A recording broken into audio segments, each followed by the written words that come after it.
Another great week in wrestling. Things are really heating up for Aaa Lucha. Rey De Reyes 2026 is hot right now and we are currently on week 3. Let's get right into it. Aaa Rey De Reyes Week 3, Vikingo calls out Penta. Aaa Rey De Reyes Week 3.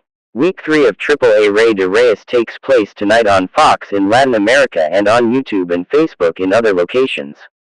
2 matches in one segment are advertised for the show. The AAA World Cruiserweight Championship Fatal 4-Way match will air on this week's episode, with champion Laredo Kid defending against Jack Cartwheel, TJ Perkins, and Dragon Lee. Also booked for the show, El Fiscal and Abismo Negro will continue their rivalry in singles competition. El Hijo del Vikingo calling out Penta is also advertised. On last week's show, Dorian Roldan told Vikingo backstage that he should challenge Penta for an Intercontinental Championship match at WrestleMania, as Vikingo can no longer challenge for the AAA Mega Championship while Dominic Mysterio is champion. This week's edition of AAA on Fox was taped on Saturday, March 14, 2026, in Puebla, Mexico. The next live episode is currently scheduled for Saturday, April 11, 2026, in Mexico City, Mexico. Live coverage begins at 10 p.m. Eastern. Bitch, I like jelly. It's night 3 of Rey De Reyes and it's a big one. Title matches, bridge matches, and Vikingo being like, hey Penta, let's fight. Good stuff all around. AAA World Cruiserweight Championship Fatal 4-Way match, Laredo Kid vs. Jack Cartwheel vs. TJ Perkins vs. Dragon Lee. The bell rang and the 4-Way was on. Perkins and Laredo Kids chased each other around, but it was Dragon Lee that ate the first shot. Lee and Cartwheel tried a dueling dropkick on Perkins but whiffied it. Cartwheel and Lee were dispatched to the outside and Perkins and Laredo faced off. Laredo sent Perkins out and dove after him. That let Cartwheel hit a moonsault form the apron and Lee tried to take out the field, but Perkins stopped him. Lee dispatched him and Cartwheel came in. Things began to unravel all over the place with neck breakers, superkicks and Laredo getting a Michinoku driver on Cartwheel. Lee suplexed Laredo for a 2 count, but Perkins broke it up with some stomps.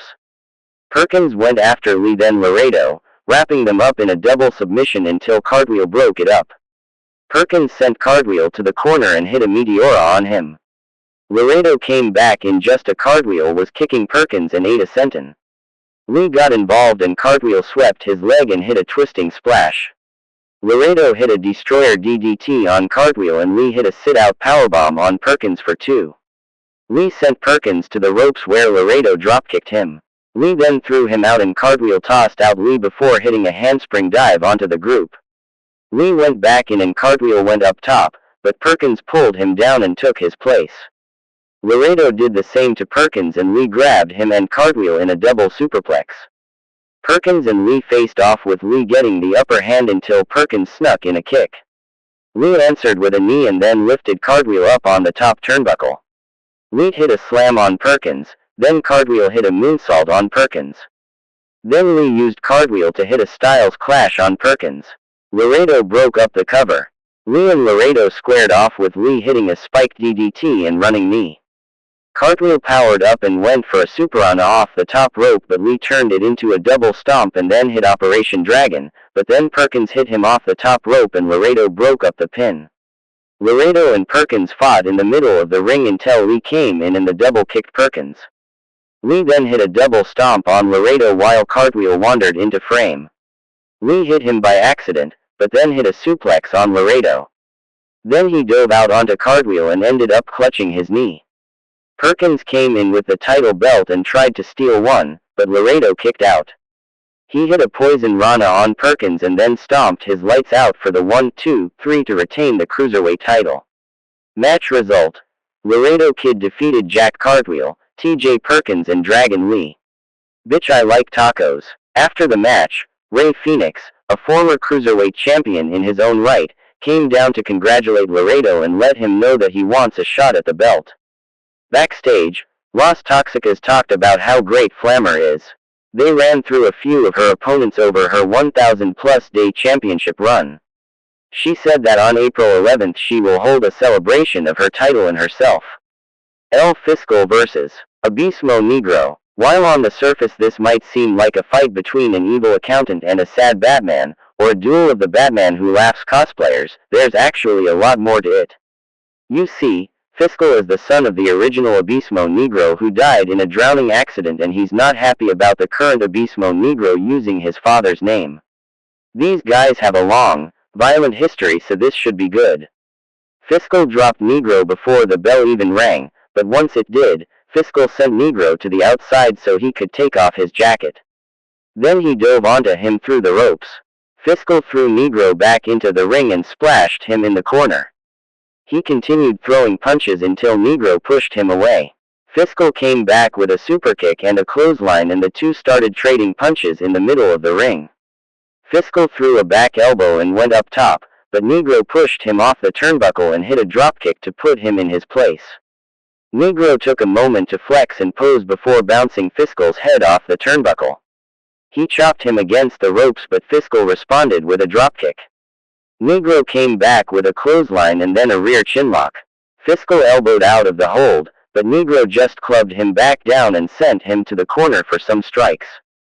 Fiscal roared back, bulldozing Negro into the corner. Fiscal hoisted Negro up for El Martinet, but Negro countered it and sent him shoulder first into the ring post.